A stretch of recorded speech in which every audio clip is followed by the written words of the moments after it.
Good morning, dear learners. Welcome to teaching learning session of sociology. Today we'll discuss about the quantitative methods of inquiry.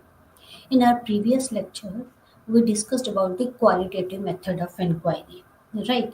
In BSOC 134, we discussed the various methods. We discussed about the objectivity. We discussed about phenomenology. We discussed about qualitative method of inquiry. We discussed the feminist approach. Today we'll discuss about the quantitative methods of inquiry, and this is one of the important method of inquiry, right? Whenever we inquire the things, right? Whenever we think to research about something, then there are two methods, and we adopt one of the methods, that is the either quantitative method or the qualitative method, or at times both, right? What is the quantitative research? Actually, quantitative research, the presumed assumptions are tested by setting up the tentative statement or hypothesis that is either supported or nullified. In qualitative method, we actually try to explain, we observe the thing, and we try to explain it, we try to interpret it, right? In qualitative method, we use the ethnomethodology, phenomenologies. All these are covered under the qualitative method. In quantitative method, what we do, in quantitative method, we presumed certain assumptions, right? And then we try to test those assumptions, right? Those assumption or those tentative statement that is either supported or nullified. Here, one word is there, that is hypothesis. What is hypothesis? Okay, in see, in quantitative method, we make some objectives, and according to objective, we frame some hypothesis. What is hypothesis?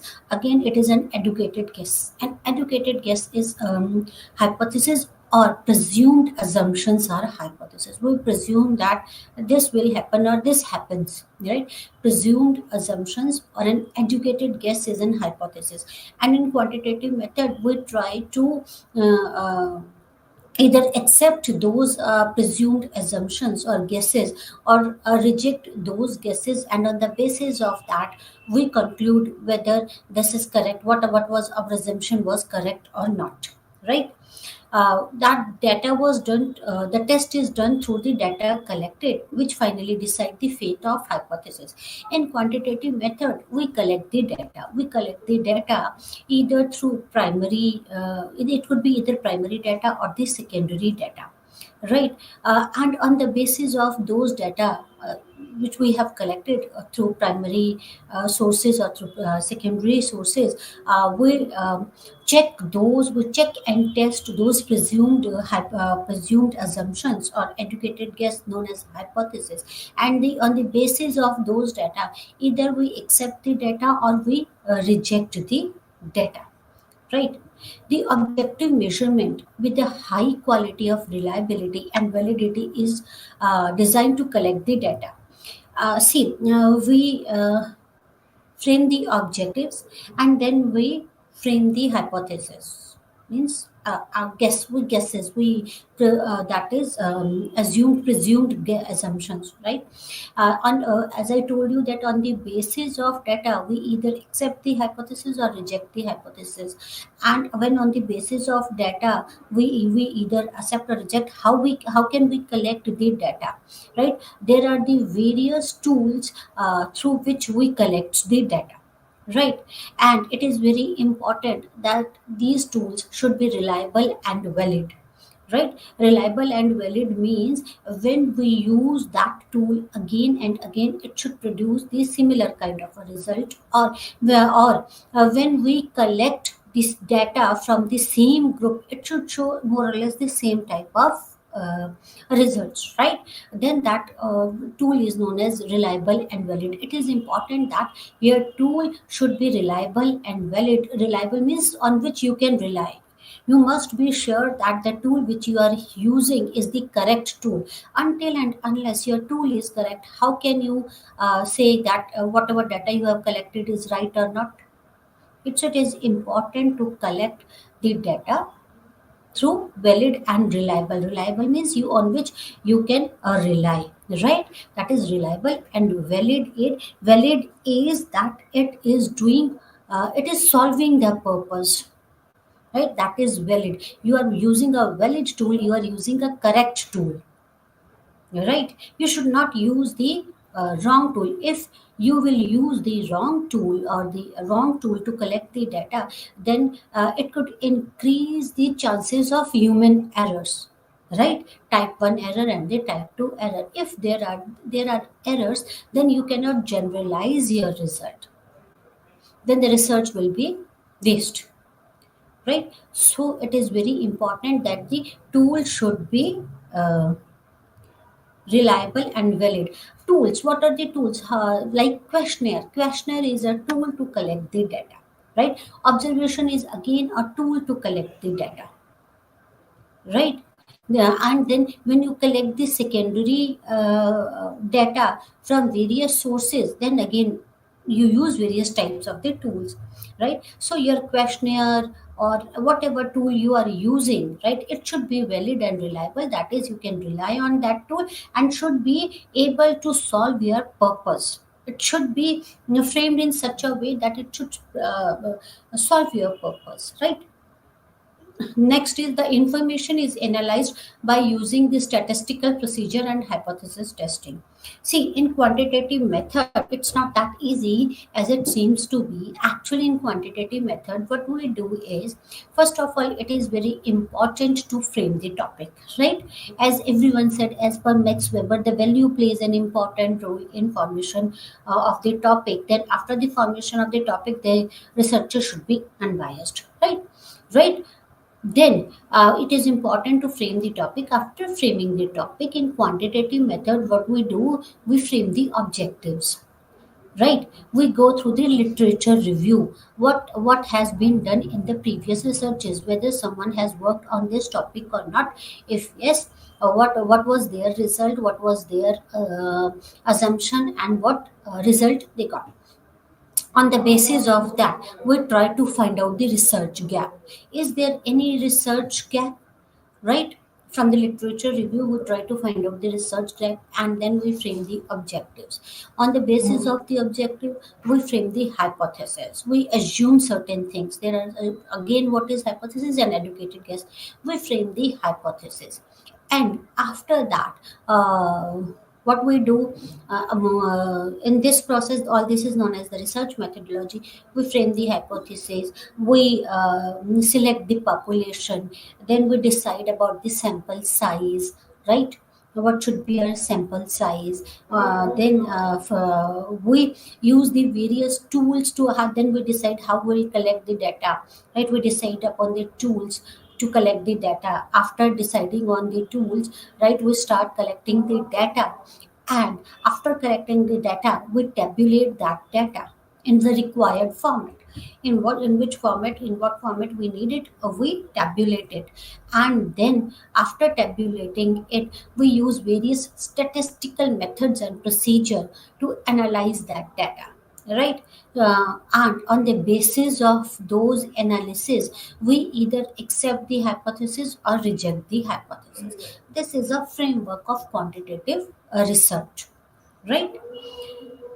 The researcher tests the theory by specifying narrow hypotheses and the collection of data to support or refute the hypothesis. Right?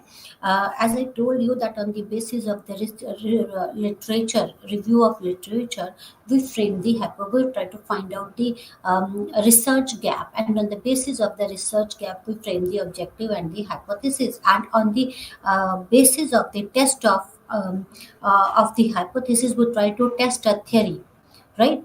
And on the basis of the test of the hypothesis, we either accept or reject our hypothesis, right? The researcher tests a theory by specifying a narrower hypothesis and the collection of data to support or refute the hypothesis, right? Quantitative research gained ground mainly in the 19th and the 20th century. The main purpose of quantitative research is to investigate the causal relationship between variables. See, in if we would try to find out in 19th and 20th century, this quantitative method got the uh, ground, right? It gained the ground. Then the main purpose, what is the main purpose of quantitative research? The main purpose is to investigate the causal relationship between the variables, right? What is variable, right? A variable, we know the meaning of variable, whose the variable is that thing which is not constant, right? Anything which changes is a variable, right? And we try to find out the causal relationships of the if we try to find out, if we want to find out the causal relationship, what is the reason, what is the cause and the effect of one variable on the another, right? Then we use the quantitative method if we try to find out or investigate the causal relationship between the variable, a variable whose value is not constant, with changes, right? With changes with time, place, situation, or because of any of the reason. Variable, let's take an example. If I want to say, if I want to find out the impact of the income on the purchase power of consumer, right? In this, the income is one variable, and another variable is their interest or the purchasing power, right? How much they purchase, or the impact, or if I try to find out the impact of the age, whether age has any impact on the interest, right? On the shopping interest, right? So whether they prefer to on the online shopping, right? It has any is there any relationship between the age and online shopping interest? Or then there are the two variable, we want to find out the impact of, is there any relationship between the age and the online shopping behavior, right? Or if I try to find out the impact of stress on job satisfaction, right?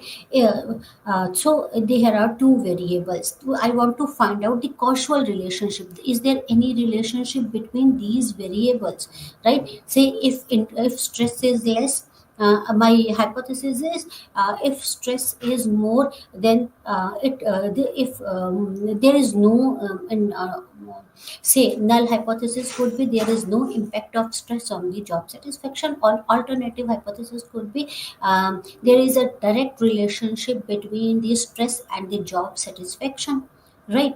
Stress increases or job satisfaction increases, or there is an indirect relationship, that is with increase in the stress level, the job satisfaction level goes down. It could be a null hypothesis, right? So in quantitative method, we try to find out the causal relationship between the variables. It could be between the two variables or more than the two variables, that depends. Then statistical data collection is initiated through advocate selection of observed behavior of samples, and the data analysis is usually done in numerically objective form. See, when I have decided my topic, after decision of the topic, I've decided the population under study, and then we decided about the sample sizes and everything, and sampling procedures and the sample size, right? And then this statistical data collection is initiated through various tools. It could be through observation, it could be through questionnaire, or it could be through any other method, right? Then we try to collect the data, right, from the population under study, and we collect, then we decide the sample size, and then we collect the data of that sample size, right? And and it is important that the data collected should be quantifiable, right? Then we quantify that data, right? Quantitative research is considered to be the objective, precise, systematic, causal, and far wider in range. See, qualitative data, that qualitative research is nothing but the explanation, right? Right, it's an explanation, how the researcher explains or interpret the things, right? But in quantitative research is considered to be objective. It is very precise, systematic, and causal and far wider in range. It is in contrast to the qualitative research, which is more subjective, concentrated and dense, and carried out on a small number of subjects. Yes, as I told you, that qualitative data, it depends on the researcher, and the researcher tries to explain the phenomenon with his or her perspective. And this qualitative research is carried out in this small number of subjects, while the quantitative research, we try to carry out this quantitative research on the considerable number of subjects, right? Uh, then, what are the characteristics of quantitative research? And in quantitative research, it is very important that your data should be normalized, that your data should not be skewed, right? If your data is not normalized, or if your data is skewed, then you cannot generalize the results, right? So you should choose the sample, that the sample size should depends on your population size, right? There are the formulas on the basis of which you can calculate your population size, and you should calculate your population, you should calculate your sample size, not the population size. How could you? On the basis of the population, you can calculate your sample size. There are two formulas for the infinite population, or for the non-number of population, and on the basis of these formulas, you will come to know about the sample size. And that sample size, if you collect that sample, that it should be that the data should be normalized and should not be skewed, right? It is very important. It is one of the assumption in quantitative method. One important thing is there, that in quantitative method there are certain presumptions, right? There are certain assumptions which the data should meet, and if data meets those assumptions, then only you can carry out the researches. And one of these is the normalization of the data, and there are various another, right? But in qualitative method, there are no such presumptions. There are nothing like that. Those assumptions should be met, then only you can carry out the qualitative data. This is the basic difference, right? In quantitative methods, there are certain assumptions, it is required to meet those assumptions, then only you can generalize the results. In qualitative method, there are no assumptions, predefined assumption, which is important to be made. You can carry out the data, you can carry out the research or the analysis of the data, even when those assumptions are not met, right? Because again, the quantitative data is objective, precise, and more and the scope is wider.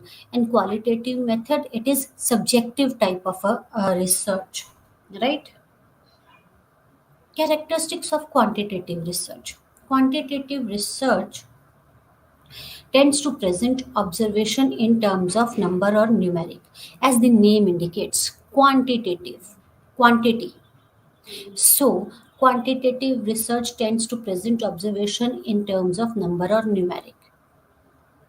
So, it should be in numeric. The research tend to present the observation in the form of numbers, on which we can carry out certain arithmetic operations. So it is very important, right? So it is important that the quantitative research tend to present observation in terms of number or numeric, right?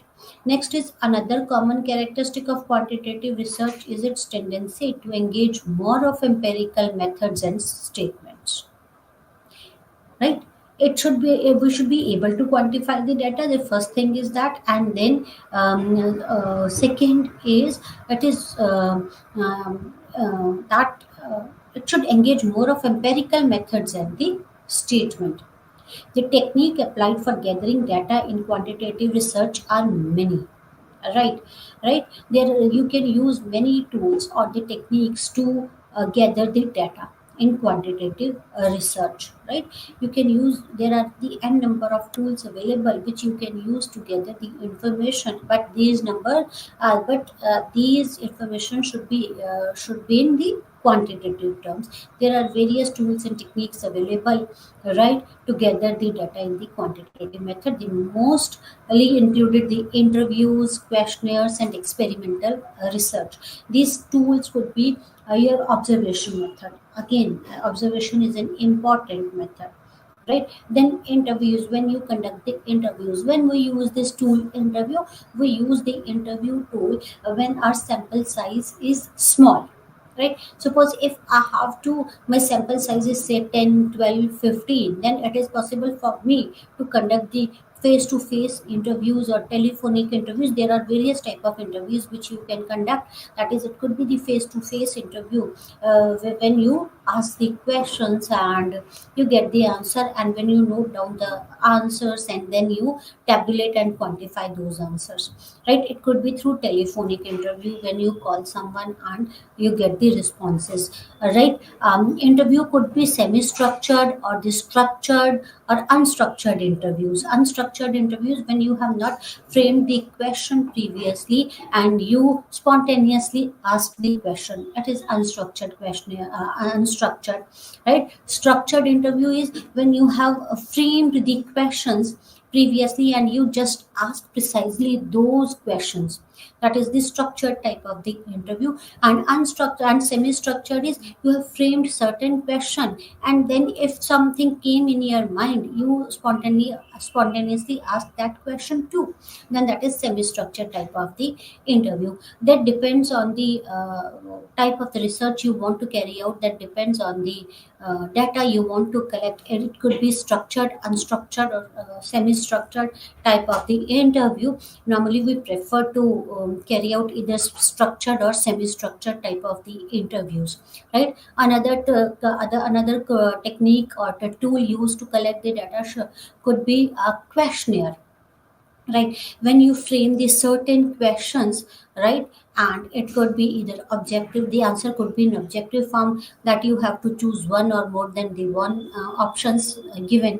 Right, and or it could be subjective, basically with subjective type of questions. That depends, but you have to again, in subjective it is difficult to quantify that. Right, we normally give them the option and ask them to choose one. Right, or two, that depends again. Right, so questionnaire is again another tool which is used to collect the data, and then we quantify the data which we collect through the questionnaires. Then again, there are many type of the questionnaire. There are many scales used to frame the questionnaires. Right, and the experimental research is another tool. Right, however, numerical data is collected and analysis is done through mathematically based model steeped in statistical technique. Then when we collect this data, then we codify this data. Right, it is very important to codify this data, right, or to tabulate that data. Right, at times we get the answer, then it is important to convert that answer into numeric form, and it should be tabulated in a form, in a frame that we want. Suppose if you are asking about the gender. Right, if you have there is a question, what is say, if you want to know whether the male prefers online shopping, or whether female has more interest in online shopping, then you ask for this from the respondent. Right, what is your sex, that is male or a female, or another gender, right? Then it is important male, female, or another gender. Then it is very important to codify this, tabulate this, and it should be in this question. This answer should be in the gender form. Suppose for male, I have given a code one, female two, and another gender is three, right? Then it is important to codify and tabulate the type of the tabulate the data or tabulate the responses which you have collected using your tools. So it is important in quantitative method to tabulate, codify, and the tabulate the data in a required format, right? And there are various statistical techniques available which could be used to analyze the data after codifying the data, right? We use There are various statistical techniques available. On the basis of those statistical technique, right, that depends on our hypothesis and the objective, we choose the statistical technique we could apply on our data, right? Say the statistical techniques like t-test, pair t-test, independent t-test, or it could be ANOVA, it could be chi-square test, it could be regression, it could be correlation. There are various techniques, right? There are various techniques available, right? Parametric, we divide it into parametric test and the non-parametric test, right? In parametric test, there are certain assumptions which is required to be met, like pre-test and ANOVA or correlation, regression, or the chi-square test is both parametric and the non-parametric test. And non-parametric test is in non-parametric test, it is not required to meet the assumptions, right? There are many type of non-parametric statistical techniques available, like Mann-Whitney U-test, right? Chi-square test is even a parametric and a non-parametric test. So on the basis of this, we choose, on the basis of our objectives and hypothesis, we choose the required statistical technique which uh, we should use, and then we try to analyze our data, right? Then quantitative research measure social reality in some form or other, but usually in a precise, objective, and integral shape. Difference between the qualitative and the quantitative research. We discussed about the qualitative research, and now we know much about the quantitative research. Qualitative research intends to explain the inference in terms of individual units, right? So in qualitative research intends to explain the inferences in terms of individual unit. In qualitative terms, it is in qualitative research is a subjective type of a research. In qualitative research, we try to explain the inferences in terms of an individual units. But one things it is important, that is say that symbolic interaction, Varsthane, or all these comes under the qualitative or phenomenology or ethnomethodology. All these comes under the qualitative techniques. See, so qualitative techniques intends to explain the inferences in terms of individual units. It should come under the individual units. Qualitative research tend to split up each phenomenon into individual cases to facilitate the mode of explanation. Right? See, in qualitative, we try to inference in terms of individual units. We try to explain each and individual we try to explain or infer each and every individual unit, right? And the quality second is qualitative research tend to split up each phenomenon into individual cases to facilitate the mode of explanation, right? In qualitative research, what we do, we split up the phenomenon into individual cases, and we try to explain or infer the mode of explanation accordingly. The core goal of qualitative research is the explanation of outcome in individual cases. In qualitative research, we try to study each and every individual case separately, and the core of this qualitative research is the explanation of outcome in individual cases. What is the outcome? Why someone has behaved in a certain way? Why an individual reacted in that certain way? Right? So we try to explain the outcome of the individual cases. Explanation of outcome in an individual case. How in we take up the each individual case and then we try to find out this, right? And we try to explain each and every individual case, right? Stages of quantitative research. In quantitative research, there are differences of many kinds between the qualitative and the quantitative research. There are differences, no doubt. There is still some phases which are common in both qualitative and the quantitative research. Problem formulation, design of study, data collection, data processing, data analysis, interpretation, finding, and the research report. Right. We were discussing about the qualitative and quantitative research. Qualitative research, these are the things. In quantitative research,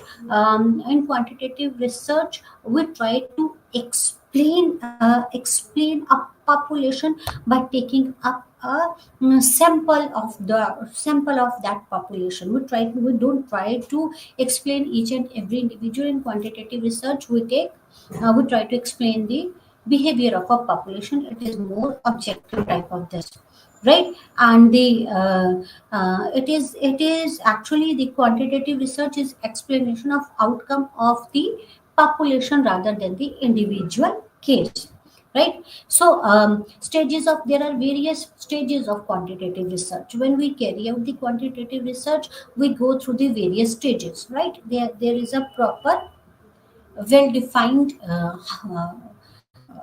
framework of the quantitative research, right? First phase is the problem formulation, then the design of the data collection, data processing, data analysis, interpretation, finding, and writing a research report. I'll explain it one by one. Problem formulation. The first step is the problem formulation. The first step or the first stage of the quantitative research is the problem formulation. Problem formulation is a tricky step in quantitative research where we pose a question to assess the mood of the entire setting. It is necessary that the research questions are lucid enough to be comprehensive for the respondent, and research questions before being posed are always screened for their practicality and their feasibility of implementation. Right? See, it is very important to formulate the uh, research problem, and it is a very tricky step in the quantitative research that you should frame the this problem in such a way that in such a way that it should be lucid enough and to be comprehensive for the respondent, right? Right. And before framing the problem, one should do the feasibility study. Is it possible to carry out the research on that, right?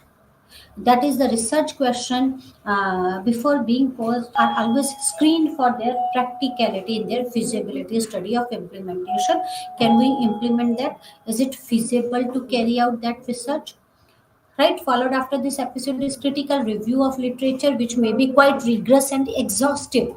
Right, it is very important that frame that it should be lucid enough. Try to find out the feasibility study whether you can do this or not, and then try to do the research literature review of literature is very important because it shows us the path of the research, whether someone has done the research on the similar type of the topics, right? If yes, what variables they have taken, what were their results, right? And is there any research gap between the is there any research gap? If there is that research gap, that could help us in framing our objectives or reframing our topic.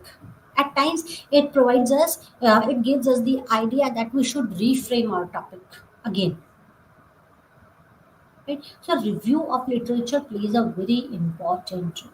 Whenever some idea came in your mind, try to do the research, do the literature review. It should be very exhaustive and rigorous. This is a very welcome step for the deductive quantitative studies. Specify the hypothesis variable, which will soon be followed by conceptualization and the operationalization. The first thing is formulate a research topic, right? Formulate a topic. Then do the literature review related to that topic. This literature review helps at times helps to reframe your topic. It helps you to find out the research gap if there is any, and this research gap guides us, right? And this research then try to find out the research gap, and on the basis of those research gap, frame your objective, frame your hypothesis, decide about your variables, right? So it is very important to frame your objective. On the basis of the objective, we frame the hypothesis, and we decide the variables, and we decide the hypothesis, and then we try to conceptualize and operationalize that thing. While quantitative deductive studies start with the hypothesis. Right. This quantitative deductive studies start with the hypothesis. Hypothesis is again what an educated guess is hypothesis. Right. We try to find out that presumed assumption is correct or not. Right. So it starts with the hypothesis. Inductive qualitative studies, on the other hand, wait and observe and let the hypotheses emerge by themselves. See, this is the basic difference, right? This is one of the differences in qualitative and quantitative research. The quantitative research, the quantitative deductive research or the studies start with the hypothesis. The quantitative studies start with the hypothesis, while the qualitative study wait and observe and let the hypotheses emerge by themselves, right? They wait and they observe and let the hypotheses emerge by themselves. The concept that the researcher has in mind while conducting an investigation is called a variable. The concept that a researcher has in mind while conducting an investigation is called a variable. The concepts are mental pictures that ranges from attributes easily observable like gender, height, blood group to social attributes difficult to observe like level of confidence, mental health, prejudices, discrimination, etc. Such concept turns into variable as their degree or the quantum varies across the continuum. See, in quantitative research, the research start with the hypothesis, while in qualitative research, the researcher observe and let the hypothesis emerged by themselves and wait for the hypothesis to be emerged by themselves, right? And the concept that the researcher has in mind conducting an investigation is called the variable. It decides on the variable. The researcher decides on the a variable, right? These variable could be anything. It could be those variable or those attribute which is easy to observe, like it could be the gender, it could be the height, it could be the blood group, easily observable. Or it could be difficult to observe, like the stress level or the mental status, right? Or the level of confidence or the discrimination or the prejudices or the satisfaction level, difficult to measure, but still these could be the variables, right? Such concepts turn into variables as their degree of quantum varies. Their degree of quantum could vary. In many quantitative studies, research try to find a relationship between two or more variables. Why we conduct the quantitative research? As in the beginning, I told you, we do conduct the quantitative research to because we try to find out this. Causal relationship between the variables, right? So in many quantitative studies, researchers try to find a relationship between two or more variables, as I have given you many examples, right? Examples like if we try to find out the impact of confidence, say one variable could be the confidence, another could be the gender, right? That is there any relationship between the gender, and is there any relationship between the gender and the level of confidence, or gender and the privileges or discrimination, right? Is there any description discriminations on the basis of the gender? Or if I want to find out, say, that is uh, stress and job satisfaction, or job satisfaction and organizational commitment, or income, or is there any relationship between the income and the shopping behavior, or age, or the online shopping preferences? Is there any relationship between the two?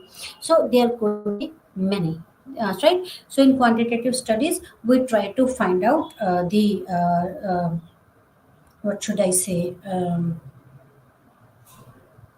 relationship between two or more variables, right? So it is important to carry out these type of the researches. Okay. Such anticipatory relationship is called, that is change in we try to find out the relationship between two or more variable, and that change in one variable is likely to usher a change in another variable. Is there any impact, is there any impact of one variable on the another variable? Say, take an example. Is there any impact of what should I say? Impact of income on the purchasing power of the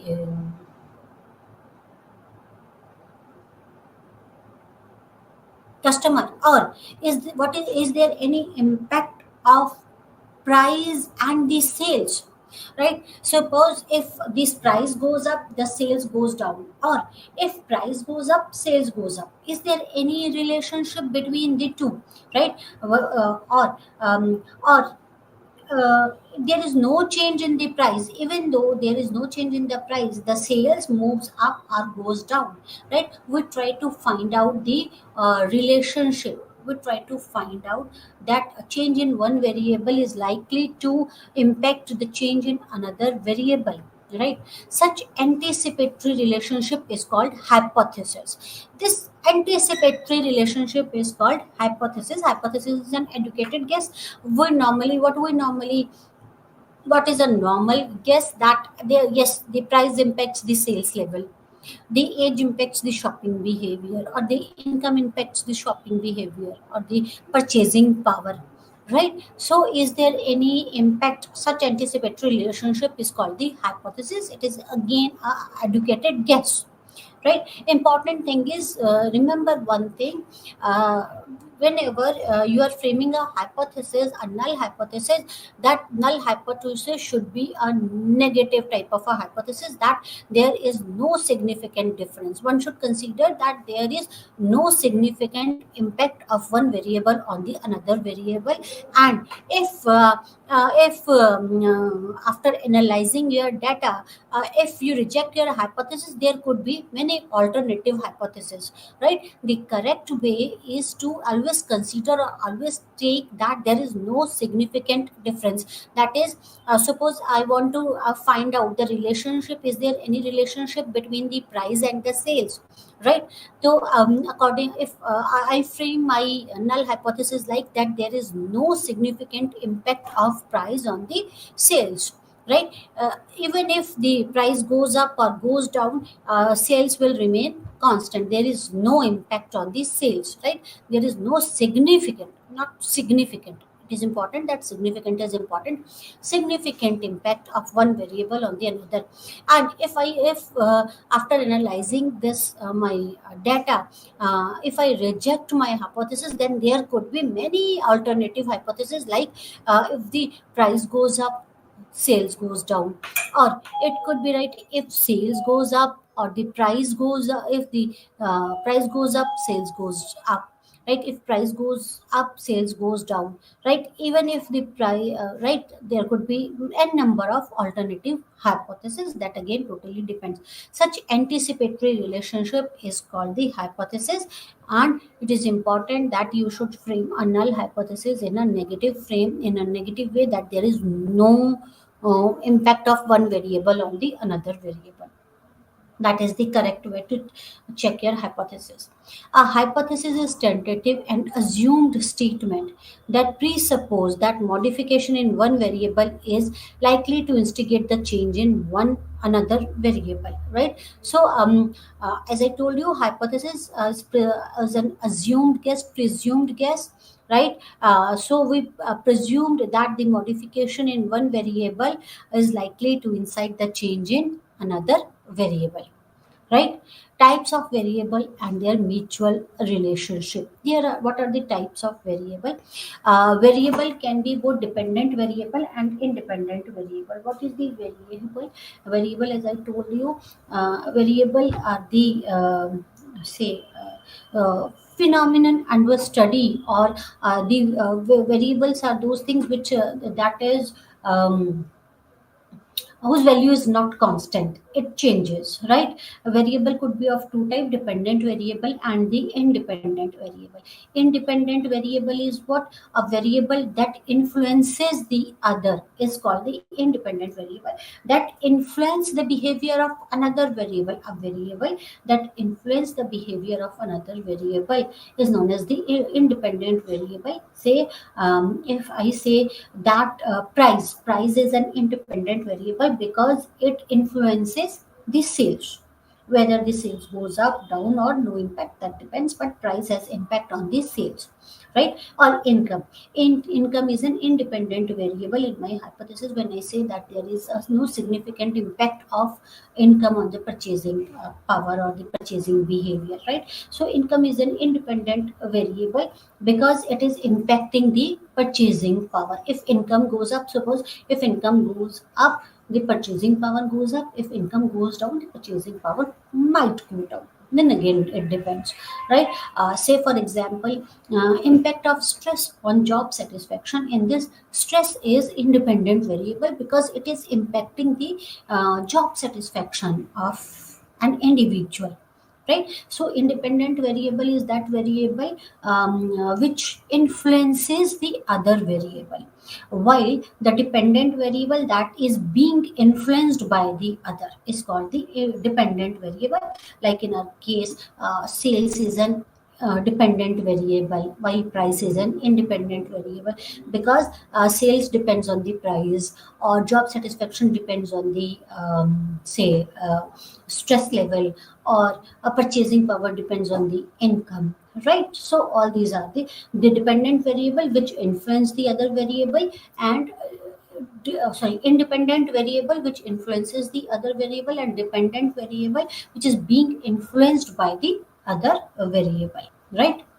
Additional variable may be applied to magnify the relationship between the dependent and independent variable. See, there are many type of the variable: dependent variable, independent variable, mediating variable, moderate variable, right? So I hope now this is clear what is dependent and independent variable. Dependent is which influences the other, and dependent is which is being influenced by others. Now there may be another variable or the additional variable that may apply to magnify the relationship between the dependent and independent variable. The variable that link up dependent and independent variable are called the mediating variable or intervening variable, right? There could be the mediating or the intervening variable, right? So Mediating variable is that variable which which mediates, which intervenes the relationship of dependent and independent variable, that is known as the mediating variable. It mediates or intervene between the relationship, right? Positive relationship infers a direct relationship between the variable in the sense that they assume a symmetric relationship such that if one variable changes the direction, the other trends in the same path. There could be a positive or a negative relationship between the variable. Positive relationship or the direct relationship is that the direction of both variables are the same, right? That there is a symmetric relationship, that one variable changes the direction, the other tends to follow the same path. Like, say, if income increases, the purchasing power of consumer increases, right? That is, with increase in the income, purchasing power goes up, right? So they that both dependent and independent variables, they are moving in the same direction. This is known as a positive relationship. It is known as the positive relationship. While the negative or the inverse relationship between the variable will move, is that when the variable moves in the opposite direction, such that if one increases, the other decreases, or vice versa. Suppose if the stress increases, the job satisfaction goes down, right? If price increases, the level of sales goes down, right? So this is inverse relationship. Inverse relationship is, that is an indirect relationship. If one goes up, the other goes down. And positive relationship is that they follow the same direction. If one goes up, the dependent, if independent goes up, then dependent follows the same path. If independent goes down, then the dependent goes up. This is the positive and the negative relationship, right? Now the levels of measurement, it is variables in the quantitative research can be operationally defined on the four level of measurement. In quantitative research, as I told you, it is very important to quantify that data, right? It is important to quantify that data, and there are the four levels of variable could be quantified, and in four ways. There are the four levels of measurement, that is the nominal, ordinal, interval, and the ratio level. What is the nominal level? Nominal level is, in nominal level of measurement, you can quantify the data, but you cannot carry out the arithmetic operations on that data, right? You can form a groups on the basis of that codified and the quantified data, but you cannot carry out the statistical operations on that data. Say for example, on the basis of whether you want to know the habits of the smoking habits on the basis of the gender, right? Your hypothesis that there is no significant difference in the smoking habits on the basis of the gender. Now you have taken three gender, that is male, female, and the another gender, and you are trying to find out the smoking habits, right? Of, or on the basis of the gender. Now male, female, and other gender. Now you have collected that data, male, female. You can codify this. That is the data. That this gender-based data should be in the nominal form. Nominal form means that you can codify that data. Male, suppose I codify male as a 1, female as a 2, or another as a 3, or anything. You can reverse the order. That depends. That totally depends. There is no hard and fast rule that male should be the one. You can reverse it, that the other should be the one, female could be the one. That depends. That totally depends. But you cannot carry out the research. You cannot carry out the statistical operations on this. You cannot find out the mean difference or the mean on this type of the data. Well, this could you can how could you use this nominal type of a data? You can use it to form a group, right? That is, on the basis of group, you can find out that whether the male, is there any difference in this smoking habits, or there is no significant difference. Taken another example, right? presumption is that females are not good drivers. I want to check about the driving skills on the basis of gender. So my assumption is that there is no significant difference in the driving skills on the basis of the gender. Now gender, I have male, female, and another. So I can group.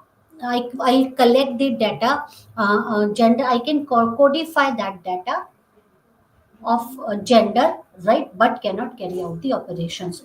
What is the ordinal data? Ordinal data is that type of the data on which you can carry out the statistical operations, right? But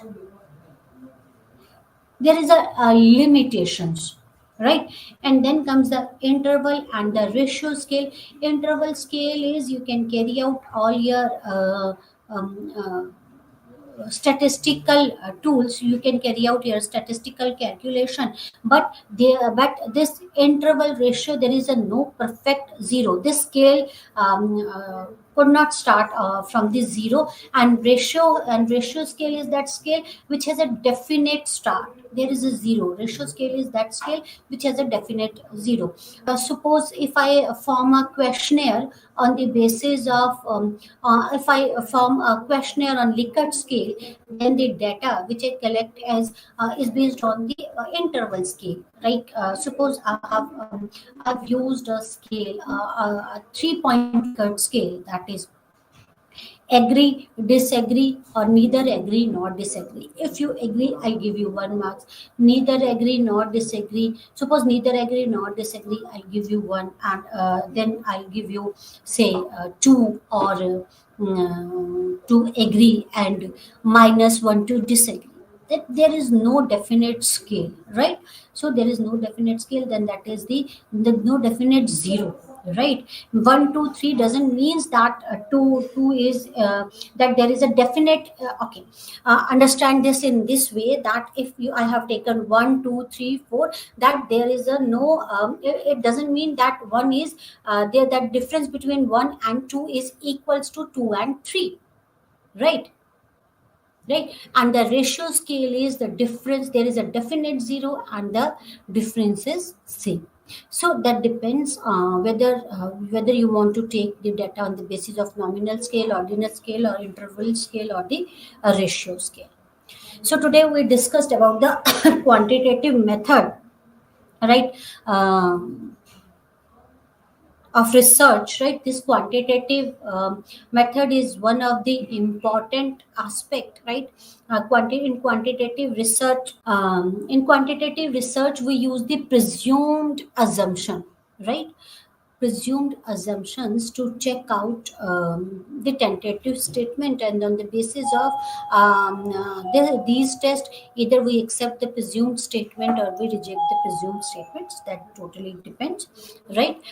There are certain difference. Then in our previous lecture we discussed about the qualitative technique. There are certain differences between the quantitative and qualitative technique, right? Quantitative techniques are more objective, more precise, right? And while the qualitative technique depends on qualitative technique, we study each and every individual case, while in quantitative technique we don't study each and every individual case, but we study the population, the entire population. We take up the sample of that population. On the basis of that sample, we can generalize the result, right? Okay. And in quantitative technique, literature review plays a very important role, because literature review provides us the rationale of the study, or the scope of the study, or the research gap between the studies, which guides us to formulate our research topics, or the at times research topic even, or reformulate our research topic, or helps us to form our objective, and on the basis of objectives we formulate our hypothesis, right? So there is a framework for the quantitative research. The first is formulate your research topic, but while you are formulating the research topic, it is very important that you should do the feasibility study, that it is, can you carry out the research on that topic. After doing that, do the literature review, extensive literature review. On the basis of extensive literature review, you will come to know about the research gap. It will help you out in many ways.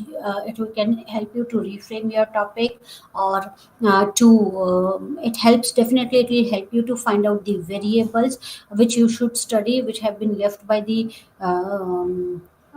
others, or if something comes in your mind that there is a gap, right? And it helps you to formulate your objectives. On the basis of your objective, you frame your hypothesis. As hypothesis is the thing on which this quantitative research is based. Hypothesis is an presumed guess, or the educated guess. Either you accept the hypothesis or reject the hypothesis. Then again, depends how you accept or reject the hypothesis.